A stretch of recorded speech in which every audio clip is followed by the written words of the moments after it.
from Alma Angeles, and you're watching Eagle News International. And I'm CJ Hero. Welcome to the program. On tonight's headlines. Indonesian President Joko Widodo urges the use of violence in Myanmar to end immediately, as more than 220 people have now been killed and 2,000 detained during the junta's deadly crackdown on anti-coup dissent. U.S. and Chinese diplomats clash in their first face-to-face talk since President Joe Biden took office, with the world's top two powers each digging in on a laundry list of issues on which they diverge broadly as the meetings open in Alaska. The developer of Russia's Sputnik V coronavirus vaccine said its shot has been approved for use in the Philippines, becoming the 52nd country to give the green light to the Russian jab.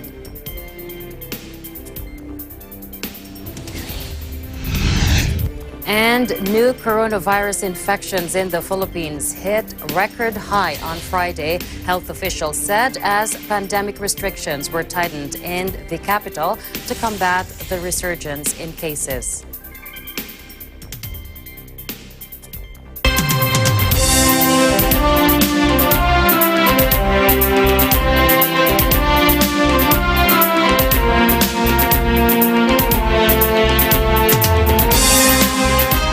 Indonesian President Joko Widodo urged the use of violence in Myanmar to end immediately, as more than 220 people have been confirmed killed, 2,000 detained during the junta's deadly crackdown on anti-coup dissent. Let's listen in. Memulihkan perdamaian, Indonesia mendesak agar penggunaan kekerasan di Myanmar segera dihentikan, sehingga tidak ada lagi korban berjatuhan. Keselamatan dan kesejahteraan rakyat harus menjadi prioritas utama. Indonesia juga mendesak agar dialog, agar rekonsiliasi segera dilakukan untuk memulihkan demokrasi, untuk memulihkan perdamaian, dan untuk memulihkan stabilitas di Myanmar. Atas nama pribadi dan seluruh rakyat Indonesia, saya menyampaikan duka cita dan simpati yang dalam kepada korban dan keluarga korban akibat penggunaan kekerasan di Myanmar. Roads out of Myanmar's biggest city were choked Friday with people fleeing the junta's deadly crackdown on anti-coup dissent, as authorities in neighboring Thailand said they were preparing for an influx of refugees. Myanmar has been in turmoil since the military ousted civilian leader Aung San Suu Kyi on February 1, triggering a mass uprising that security forces have sought to crush with a campaign of violence and fear. More than 220 people have been confirmed killed, 2,000 detained, according to a local monitoring group.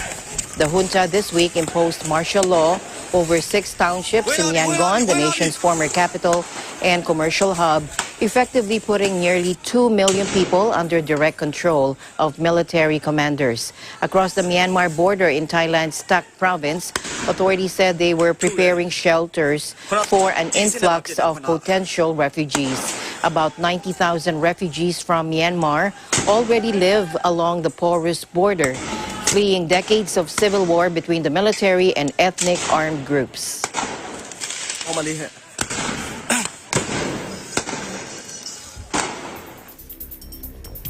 A Burmese journalist with BBC's Myanmar language service is missing after being taken away by unidentified men on Friday, the media company said, voicing deep concern for his safety.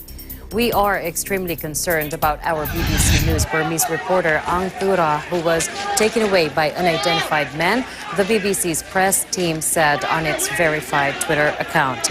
Last March 12, a Myanmar court formally charged 5 journalists, including a photographer from Associated Press, over their coverage of anti-coup protests after a week in which the military junta raided newsrooms and revoked media licenses.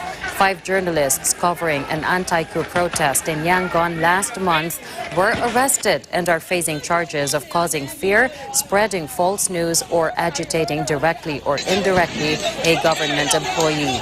The junta had amended the law after the coup, increasing the maximum sentence from 2 years to 3 years in jail. The United Nations said, in addition, hundreds of people who have been unlawfully detained remain unaccounted for and have not been acknowledged by the military authorities. This has been, or the body said, this amounts to enforced disappearances.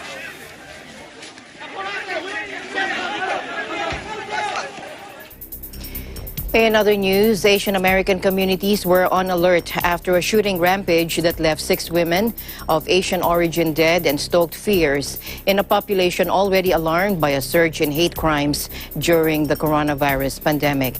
Investigators have not identified a motive, but the issue of hate crimes against Asians have lined a hearing in Washington. Take a look. For Asian American. Today, we find that there have been nearly 3,800 anti-Asian hate crimes and incidents in just the year alone. They were stoked by the words of former President Donald Trump, who sought to shift blame and anger away from his own flawed response to the coronavirus. He used racial slurs like Wuhan virus, China plague, and Kung flu, despite the fact that the CDC and the World Health Organization warned not to associate the virus with a specific ethnicity, country, or geographic region due to the stigma it causes. In closing, let me just say that there are several moments in a country's history that chart its course indelibly for the future. For Asian Americans, that moment is now.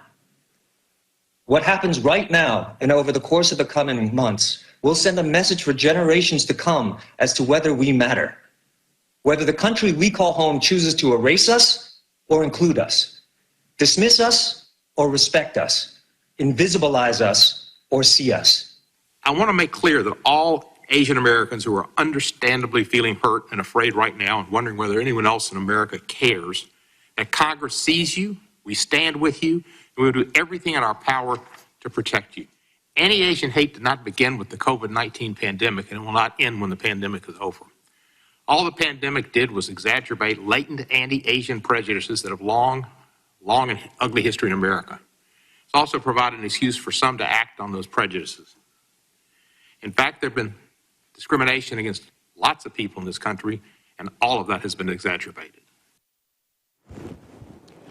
Robert Aaron Long of Woodstock, Georgia, faces 8 counts of murder and 1 charge of aggravated assault for Tuesday's attacks, in which 6 of the 8 people killed were women of Asian descent. He has admitted carrying out the attacks according to law enforcement, but claims he was not motivated by racial hatred. FBI Director Chris Wray reiterated in an interview with public radio station NPR on Thursday that the gunman's motive was yet to be fully understood. But the shootings nevertheless struck a chord in a country where hate crimes against Asian Americans have been on the rise. Our investigation is looking at everything, so nothing is off the table for our investigation. I would not say that. I would just say that unfortunately they were at that location. I can't say that he specifically targeted those individuals, but you know, what I will say is that he did frequent, as the question keeps coming up, that he did frequent those 2 locations within Atlanta. Today I felt a lot of support with everyone. It was just incredible to be able to see Asian people come out and all different peoples from Black Lives Matter organizations and followers coming here to support us. A lot of the times it's been us supporting them, and so it was really beautiful to be able to have an event that advocated for us and to just see all the different people of color and all different, again, BLM organizations coming here. Police presence is vital important. Give people support, give people feel they are protected, and I think we were doing our regular work. Only thing we have to be very careful. This anti-crime issues in New York is not that widespread. However, people feel unsafe. They worry. A lot of people don't even want to go to the subways, ride the subways.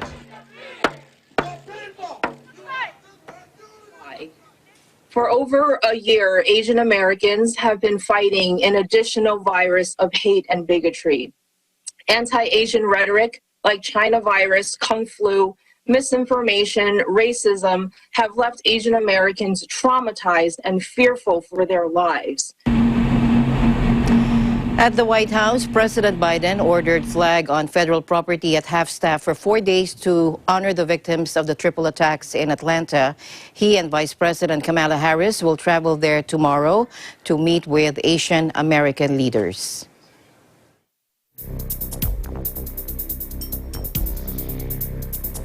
In other news, American and Chinese diplomats clashed Thursday in their first face-to-face talk since President Joe Biden took office, with the world's top two powers digging in on a laundry list of issues on which they diverge broadly as the meeting opened in Alaska. Watch this. I have to tell you, in my short time as Secretary of State, I've spoken to, I think, nearly 100 counterparts from around the world. And I just made my first trip, as I noted, to Japan and South Korea. I have to tell you, what I'm hearing is very different from what you described.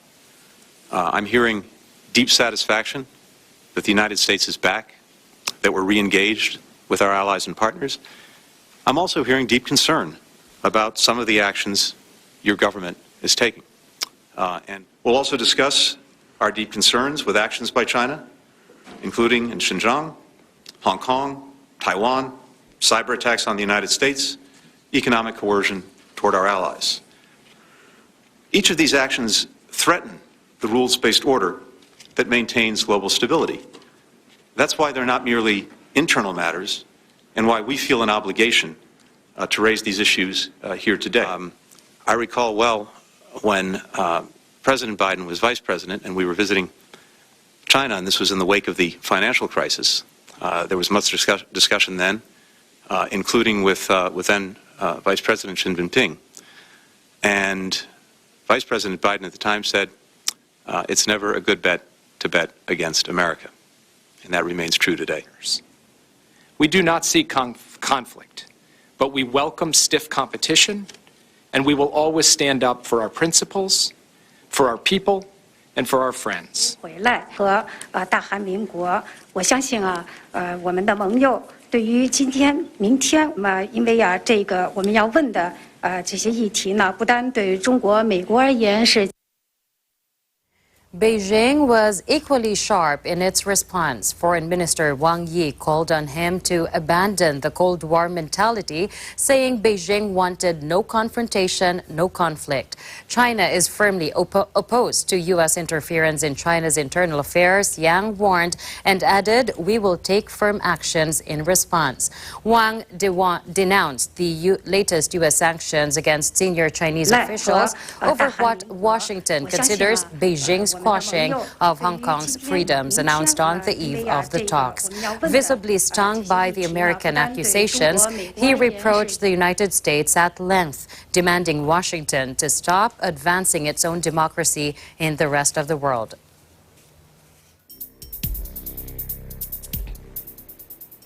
In other news, the closed-door trial for a Canadian man detained in China for more than 2 years on espionage charges lasted less than 3 hours today, according to a Canadian diplomat criticizing the lack of transparency.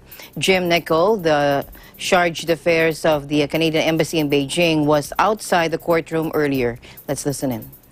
That's what, as you know, it has been over 2 years that they have been arbitrarily detained. We are very troubled by this situation.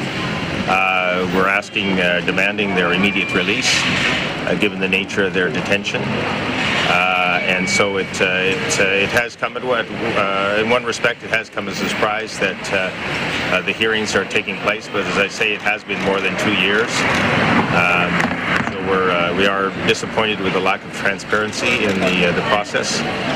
But we'll see what happens today. We were notified earlier that by the Chinese authorities that the courtroom would be closed to media and to the public, and of course to embassy diplomats as well. But as you know, under the Vienna Convention on Consular Relations and in Canada's bilateral agreement with China, there is is an obligation on China's part to allow Canadian officials to attend a court hearing for Canadian citizens. So that's why we're here today, to gain access. Michael Spavor is one of two Canadians detained in apparent retaliation for Canada's arrest on a U.S. extradition warrant of Huawei executive Mang Wanzhou and formally charged last June with spying. The verdict of his trial remains unknown. Canada has attacked the charges against its citizens as trumped up, and 3 cases have sent relations between Ottawa and Beijing to their lowest point in decades. The trial of Michael Kovrig, meanwhile, a former diplomat, is scheduled to start on Monday in Beijing. The two Michaels, as they have become known, have had almost no contact with the outside world since their detention. Virtual consular visits only resumed in October after a 9-month hiatus that authorities said was due to the coronavirus pandemic. The two men were detained just days after Mang was arrested in Canada, drawing accusations from Ottawa that they were taken as virtual hostages to apply pressure in the Huawei executive's case. The timing of the China trials revealed by the Canadian government only on Wednesday after a 2-year wait also appears linked to proceedings in Mang's case. Mang, whose father is Huawei founder and CEO Ren Zhangfei, has been fighting extradition to the U.S. on charges that she and the company violated U.S. sanctions on Iran and other laws. Her court case in Vancouver entered its final phase 2 weeks ago, with hearings expected to end in mid-May, barring appeals. The trial also came alongside high-level talks between the U.S. and China in Anchorage, Alaska. Meanwhile, Turkish officials on Friday accused Greek coast guards of handcuffing 7 migrants and throwing them into the Aegean Sea without life jackets, resulting in at least 3 deaths. In the latest dispute about so-called pushbacks of people seeking refuge in Europe, Turkish Interior Minister Süleyman Soylu tweeted images that he said showed Turkey's rescue of 2 of the migrants. Greek coast guards battered 7 migrants, took their belongings, tied their hands in plastic cuffs and threw them in the sea without life jackets, Soylu tweeted. The Turkish Coast Guard later issued a statement saying they had rescued 3 people and found the bodies of 2 others, while a 3rd died in hospital. Greece denies violating the law while protecting its coasts. A probe into allegations of illegal migrant pushbacks on the Greece-Turkey maritime border concluded this month that the EU's border agency Frontex needed to make urgent improvements in its transparency. The final report said poor reporting practices meant that investigators could not clearly determine if pushbacks had occurred in 5 of the cases under review. Pushbacks prevent asylum seekers from making claims for protected status and, if practiced indiscriminately, can constitute a violation of core EU human rights laws and the 1951 Geneva Convention. In other news, 3 Indonesian fishermen kidnapped by Abu Sayyaf militants more than a year ago have been rescued in the southern Philippines, according to police today. The men were among 8 crew members aboard a vessel when it was boarded by the notorious kidnapped for ransom militants who have distant links to the Islamic State group off Borneo in January 2020. They were held in Sulu province in the southern Philippines, the group's stronghold, and during the ordeal, 3 were freed and 1 died. On Thursday, 3 of the men and 1 of their captors were found on a beach in the nearby province of Tawi-Tawi after their motorboat capsized in bad weather, according to Police Lieutenant General Guillermo Eleazar. A 4th fisherman is missing, while 4 militants traveling in a separate boat were lost due to strong winds and big waves, according to Eleazar. A search operation was underway, as were efforts to identify the victims and locate their families, he added.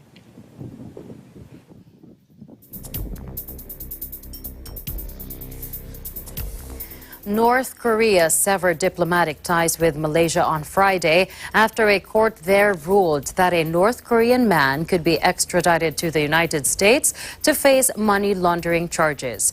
Pyongyang's foreign ministry said it was responding to Malaysia's extradition of a North Korean citizen to the United States earlier this month, a move it labeled an unpardonable crime carried out under blind obedience to U.S. pressure. On March 9, a North Korean man named Moon Chol-myong lost his final appeal in Malaysia's top court against extradition to the U.S. to face money laundering charges. He had denied claims of leading a criminal group that violated sanctions by supplying prohibited items to the North and laundered funds through front companies, according to his lawyers.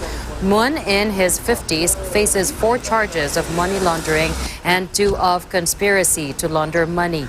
The allegations relate mainly to his work in Singapore. There have been cases of businesses in Singapore sending luxury items such as liquor and watches to North Korea, which is banned under sanctions imposed on Pyongyang over its weapons programs. Malaysia had been one of the nuclear-armed country's few allies until the North Korean leader's relative, Kim Jong-nam, was murdered with a banned nerve agent as he waited to catch a flight from Kuala Lumpur. Ties plunged after the Cold War-style hit, but had started to get back on track, with Malaysia announcing the reopening of its Pyongyang embassy, but Friday's surprise move put a swift end to that.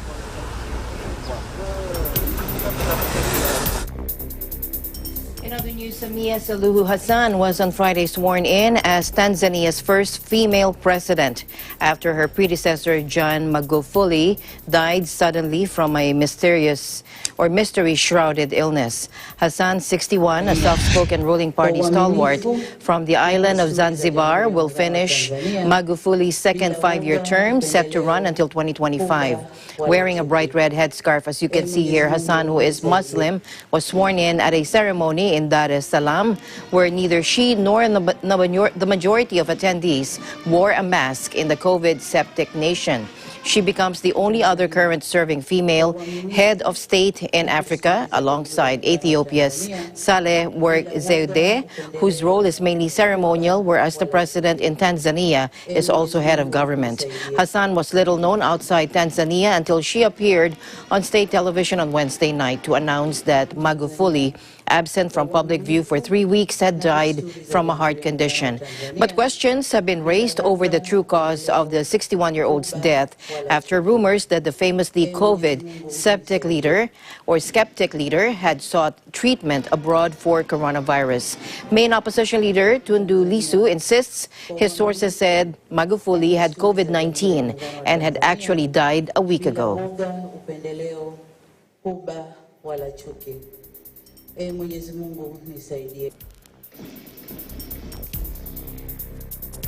UK denies vaccine shortfall and will slow lockdown easing plan. We have Janelle Kasuga of our UK bureau. Janelle, what do you have for us?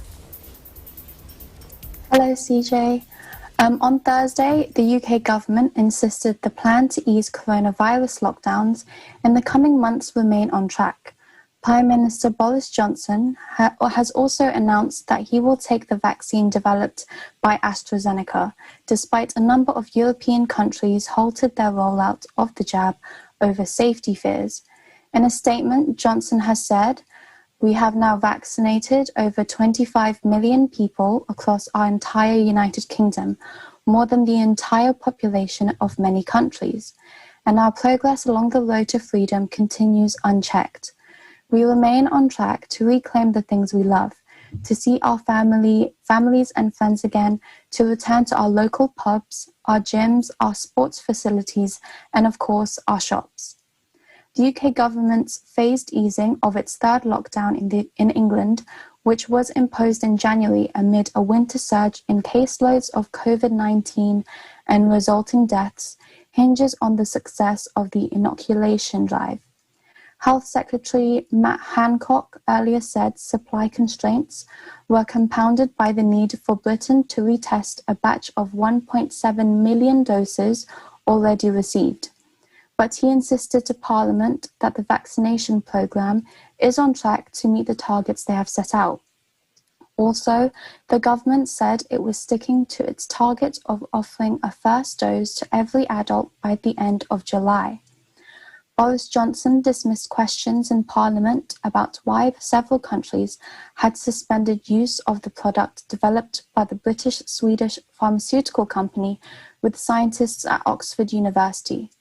The Prime Minister also wrote in the Times newspaper that the AstraZeneca vaccine is safe and works extremely well. Hancock and England's Deputy Chief Medical Officer, Jonathan Van Tam, echoed the assurance at the press conference. Professor Jeremy Brown from the government's Joint Committee on Vaccination and Immunization said suspension of the AstraZeneca jab was not logical.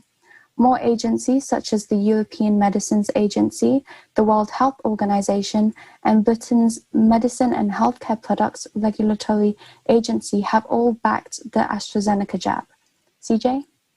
Yes, Janelle, well, just tell us again what the safety concerns are surrounding the AstraZeneca vaccine.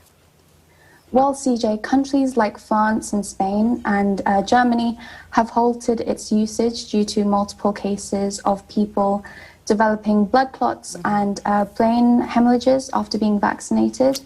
However, blood clots are quite common, with one person out of 1,000 developing one per year due to conditions or medicine. But if you compare that with the UK's death toll due to COVID, the benefits of the AstraZeneca jab definitely outweigh the negatives.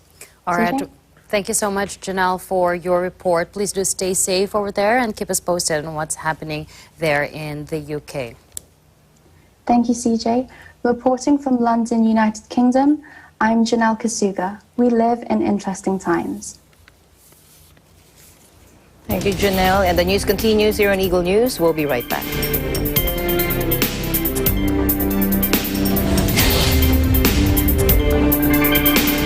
This portion is brought to you by Canriv Corporation, your ventilation and air conditioning specialist.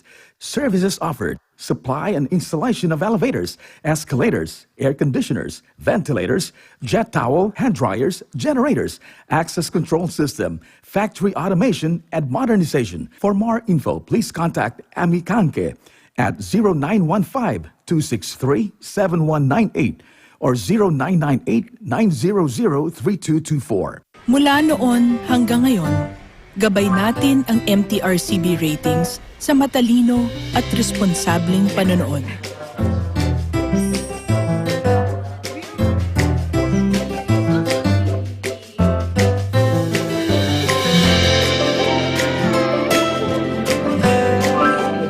Sa tamang pagsunod sa MTRCB ratings, ginagawa nating ligtas at makabuluhan ang panonood ng bawat miyembro ng pamilyang Pilipino. Lumipas man ang panahon, hanggang may pamilyang Pilipino, andyan ang MTRCB.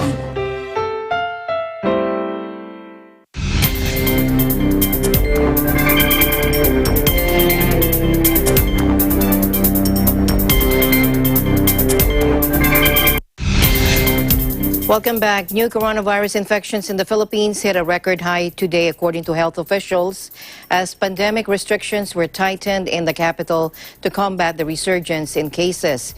Museums, game arcades, and driving schools have been ordered to shut, while church and restaurant capacity has been reduced to 30% as authorities struggle to contain the fast-spreading virus. The temporary measures come as the number of daily new infections in the country hit 7,103, the highest since the start of the crisis, taking its caseload to more than 648,000, with most of the active cases in the capital.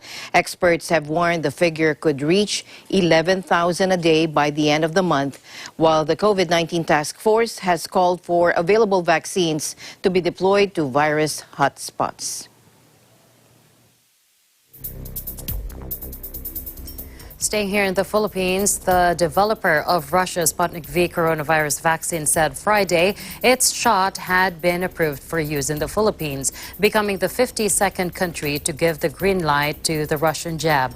Russia's Sovereign Wealth Fund, which backed the development of the Sputnik V, said in a statement the jab was registered under the Emergency Use Authorization procedure. The Philippines announced this week it plans to close its borders to foreigners beginning March 20 and limit entry to its own citizens to halt the spread of new cases. The temporary measures come after the number of daily cases hit a 7-month high on Monday. Moscow's Wealth Fund, the Russian Direct Investment Fund, or RDIF, said the announcement Friday means that now 52 countries with a combined population of 1.4 billion people have approved Sputnik V for use. Meanwhile, the DOH reported that 390 individuals have recovered from COVID-19, bringing the total recoveries to 561,902, or 86.7% of all COVID-19 infections in the country. In its daily COVID-19 bulletin, the DOH also reported 7,103 new infections, the highest number of infections the country has recorded in a single day since the beginning of the pandemic last year.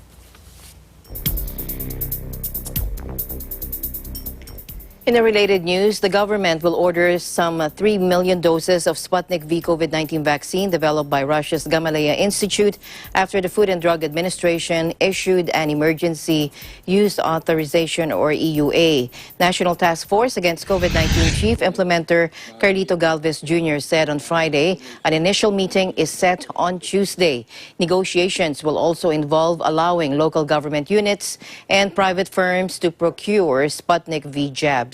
In a separate press briefing, FDA Director General Eric Domingo said they issued the EUA after interim data from the ongoing Phase 3 trials of Gamaleya National Center of Epidemiology and Microbiology showed an overall efficacy of 91.6% in preventing COVID-19. He said, quote, the efficacy rate is consistent among all age groups, 18 and older. Sputnik V, a 2-dose vaccine that is administered in 0.5 ml intramuscular injections 21 days apart, is the latest vaccine to receive an EUA in the Philippines after Pfizer, BioNTech, AstraZeneca, and Sinovac.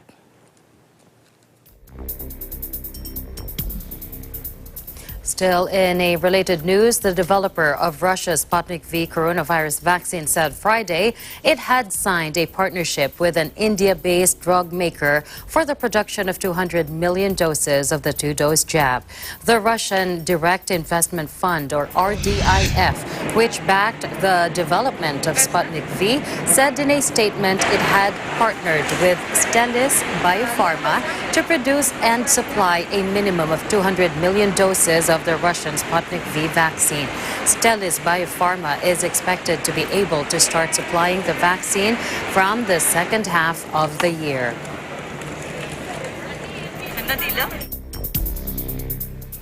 Staying in India, its wealthiest state, Maharashtra, and its capital, Mumbai, recorded today the most daily coronavirus cases since the pandemic began, stoking a new nationwide wave. The Asian nation of 1.3 billion people was this month overtaken by Brazil as the country with the second most infections after cases dipped in December and January. But recent weeks have seen an uptick, particularly in Maharashtra, which on Friday reported a record 25,833 new cases, with financial capital and megacity Mumbai logging 2,877. In total, India recorded almost 40,000 new cases, almost double the rate of a week earlier, although still less than half the peak of almost 100,000 seen in September. India has so far administered almost 40 million vaccines with the aim of inoculating 300 million people by the end of July. In total, the country has recorded more than 11.5 million cases and almost 160,000 deaths.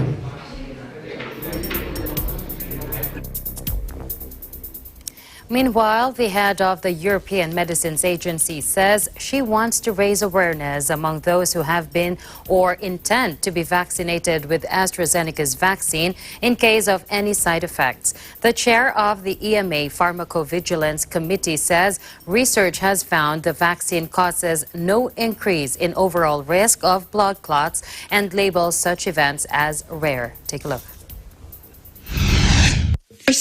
About 7 million people have now been vaccinated in the EU with the AstraZeneca vaccine, and 11 million have been vaccinated in the UK, and there is increasing use of this vaccine in other countries. It remains very important that all side effects are closely monitored and reported so that we can evaluate them and see if there's any need to update the information and warnings about possible risks. When you vaccinate millions of people, it's inevitable that rare or serious incidences or illnesses will occur in the time immediately following vaccination. Our role in the EU regulatory system is to rapidly detect these incidents and investigate whether there may be a link to the vaccine or whether they are the result of illnesses which occur by chance close in time to the vaccination. One of the reasons that we are highlighting the conclusions from the safety discussions today is so that we raise awareness among people who have been vaccinated or intend to be vaccinated about things that they should look out for just in case they have any problem. If it was me, I would be vaccinated tomorrow. But I would want to know that if anything happened to me after vaccination, what I should do about it. And that's what we're saying today.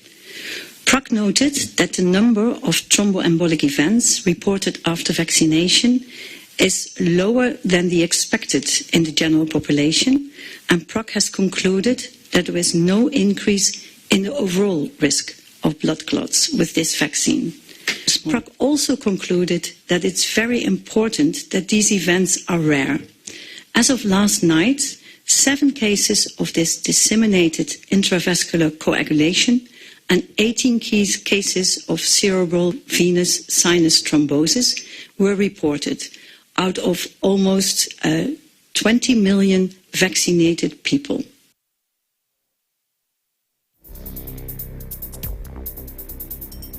British Prime Minister Boris Johnson reassured the public on the AstraZeneca vaccine, which he says he himself will be receiving shortly, adding that the government's plan to ease coronavirus restrictions in the coming months remained on track, despite a vaccine supply shortfall from India, which will hit the inoculation drive in April. Take a look.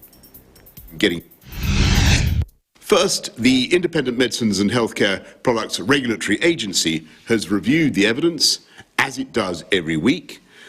They've confirmed that the benefits of the vaccine in preventing COVID far outweigh any risks, and people should continue to get their vaccine when asked to do so. And so the Oxford jab is safe and the Pfizer jab is safe.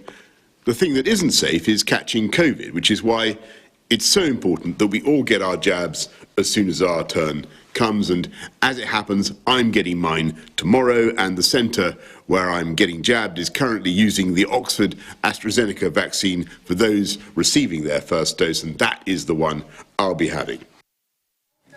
23A. The state-run National Health Service in England has warned in a letter to local vaccination centres that doses will be significantly constrained from March 29 for 4 weeks. The next phase of the inoculation campaign, covering people in their 40s, will have to be suspended until May, the letter said. The problem is linked to a delay in getting new jabs from the Serum Institute of India by UK-based drugs giant AstraZeneca, the same company whose supply issues have caused anger in the European Union. But British Prime Minister Boris Johnson, who plans to visit India next month, denied there was any export ban in place by the government in New Delhi as it grapples with its own surge in COVID cases. President Joe Biden said Thursday that his goal of getting 100 million coronavirus vaccine doses administered in his first 100 days in office will be met by Friday, far in advance of the original target. Watch this. Tomorrow, we will hit 100 million doses our administration has administered. I need you to get vaccinated when it's your term and you're able to do that. I need your help. I need you to help. Not just the country, but your family, your friends, your neighbors.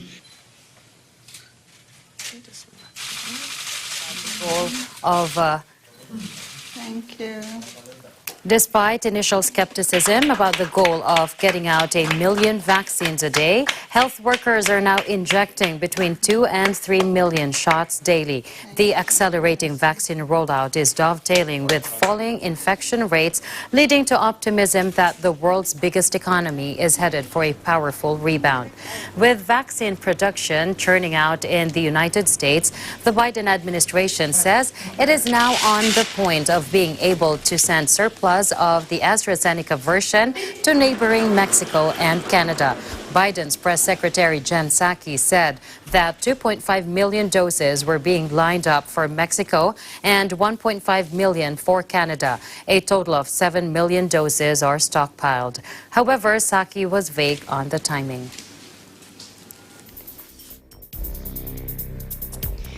The U.S. House of Representatives passed 2 immigration bills Thursday that would provide legal status for millions of undocumented immigrants, but the measures have an uncertain future in the evenly divided Senate.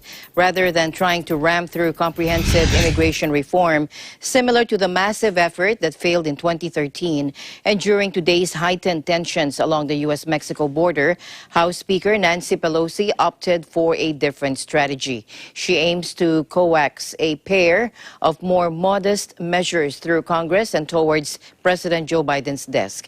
The White House has endorsed the 2 bills, including one that offers a citizenship pathway for undocumented young people known as Dreamers who were brought to the U.S. as children. The American Dream and Promise Act passed on a vote of 228 to 197 with support from 9 Republicans. The other formalizes the legal status of migrant workers who the White House notes are living in the shadows and vulnerable to exploitation and offers them an opportunity to earn citizenship. The Farm Workforce Modernization Act would permit farm workers and their families to remain in the country and in many cases become U.S. citizens through continued employment in agriculture. It passed by 247 to 174, an even stronger bipartisan margin. The legislation's success in the Senate, which is comprised of 50 Democrats and 50 Republicans, is in question. Any immigration bill would need the support of at least 10 Republicans to overcome minority blocking tactics. Meanwhile, Norway's Prime Minister Erna Solberg is being investigated after revelations that she and her family broke the country's COVID-19 restrictions, police said Friday.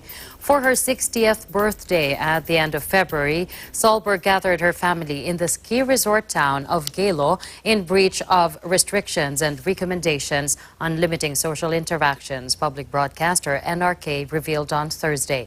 Against the background of information that has surfaced through the press, together with the Prime Minister's own statements, police have decided to initiate an investigation tied to a potential breach of the infectious disease regulation, according to police in the statement. The matter will then be evaluated by the prosecution authority in reference to a potential legal sanction, the statement added. Solberg already issued a mea culpa on her Facebook page on Thursday evening. I am sorry, she said, that my family and I have broken the corona regulations. That should have never happened. We, of course, should have followed all the recommendations as I have asked you to do, she wrote in that post. And coronavirus infection numbers in Germany are rising at a very clearly exponential rate as highly contagious variants drive up case numbers in the EU's biggest country, according to health authorities. Take a look. Leider hat sich die Zunahme der Fallzahlen in den letzten Tagen beschleunigt. Er ist nun ganz deutlich exponentiell. Die Inzidenz steigt in den Altersgruppen unter 60 Jahren deutlich an, am meisten bei den 15- bis 49-Jährigen. RKI on Friday reported 17,482 new infections in the previous 24 hours and 226 deaths in Germany, with the 7-day incidence rate soaring to 96 per 100,000 people, despite a months-long shutdown of large swaths of public life. The grim news came as Germany resumed administering AstraZeneca's COVID-19 jabs after the European regulatory EMA assessed it was safe and effective to use. Critics had complained that the decision to stop the use of AstraZeneca's vaccine over the last days only served to fuel mistrust over the jabs and further delay Germany's inoculation program. By Thursday, only 3.8% of the German population was reported fully immunized. German Chancellor Angela Merkel will meet with the country's 16 state leaders on Monday to set new shutdown rules based on the latest pandemic developments. International help is not coming fast enough to avert a COVID-19 disaster in Papua New Guinea, experts warned Friday, as the country braced for a further spike in infections by shuttering schools and approving the use of mass graves. With record infections already forcing major hospitals to close or operate at reduced capacity, aid agencies said the delivery of 8,000 AstraZeneca vaccines from Australia by Monday might be too little, too late. With the outbreak in PNG is rapidly escalating, with hospitals and clinics overwhelmed and many health workers already infected, according to Jennifer Tierney. The 8,000 doses are destined for frontline medical staff. Australia has also urged AstraZeneca to divert 1 million more doses bought by Canberra to Papua New Guinea as soon as possible, but there is no indication yet of when they may arrive. Late on Thursday, authorities approved a series of measures to prepare for a growing surge, including granting authority to dig mass graves for COVID-19 vaccine or victims and exempting medical supplies from import duties. Schools have already been closed, and from Monday, non-essential movement will be limited. Mask wearing will become mandatory for at least 1 month, although enforcement is likely to be difficult.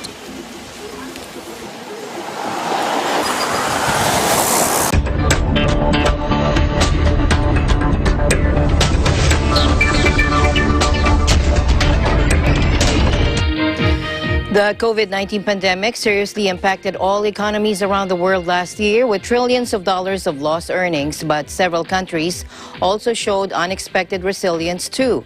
That is the message from UN Trade and Development experts, UNCTAD, who said in a new report on Thursday that 2020 saw an estimated 3.9% drop in global GDP. That's 0.4% better than had been forecast, and it was largely owing to stronger performances in China and the U.S.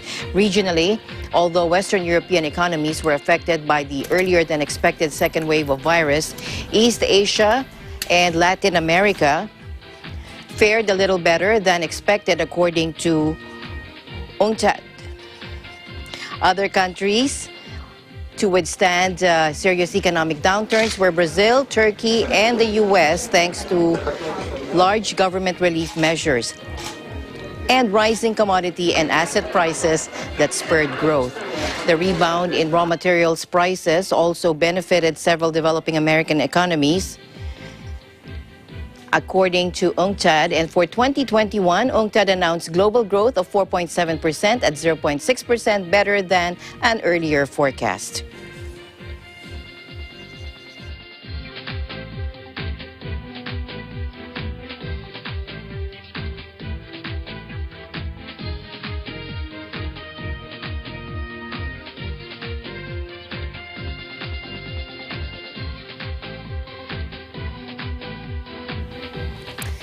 Finally, in our news, COVID-19 has done little to alter the ranking of the world's happiest countries, with Finland at the top for a 4th year running, an annual UN-sponsored report said on Friday. The researchers behind the World Happiness Report, now in its 9th year, used Gallup data asking people in 149 countries to rate their own happiness, also taking into account measures such as GDP, social support, personal freedom, and levels of corruption to give each nation a happiness score, which is an average of the past 3 years. Once again, the top spots were dominated by European countries, with Denmark coming second, followed by Switzerland, Iceland, and Netherlands. New Zealand, falling one place to 9th, was again the only non-European nation in the top 10. Other climbers included Germany, up from 17th to 13th, and France rising to 21st. The UK, meanwhile, fell from 13th to 17th place, while the US fell one spot to 19th. African nations Lesotho, Botswana, Rwanda, and Zimbabwe came at the bottom of the table, but ahead of Afghanistan, which was classed as the world's unhappiest nation this year.